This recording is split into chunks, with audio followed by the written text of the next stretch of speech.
അങ്ങനെ കാത്തിരിപ്പിനുള്ളിൽ പൈങ്കിളി എന്ന ചിത്രത്തിൻ്റെ OTT അവകാശങ്ങളൊക്കെ ഇപ്പോൾ വിറ്റുപോയിരിക്കുകയാണ്. അതിൻ്റെ ഒഫീഷ്യൽ അപ്ഡേഷനാണ് ഇന്നൊരു വീഡിയോ ഭാഗത്ത്. വീഡിയോയ്ക്ക് മുൻപ് വീഡിയോ ലൈക്ക് ചെയ്യുക, ചാനൽ സബ്സ്ക്രൈബ് ചെയ്യാൻ വേണ്ടി ശ്രമിക്കുക. സജിൻ ഗോപു, അനശ്വര രാജൻ എന്നൊക്കെ പ്രധാന കഥാപാത്രങ്ങളായ ചിത്രമായിരുന്നു പൈങ്കിളി.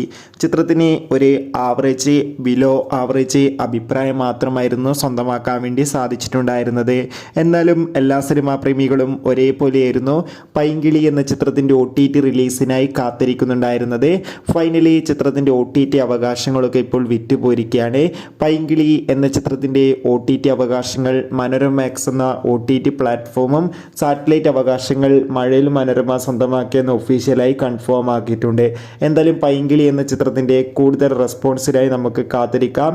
എത്ര പേരാണ് ഈ ചിത്രത്തിൻ്റെ OTT റിലീസിനായി കാത്തിരിക്കുന്നത് കമൻറ്റ് ചെയ്യാൻ വേണ്ടി ശ്രമിക്കൂ.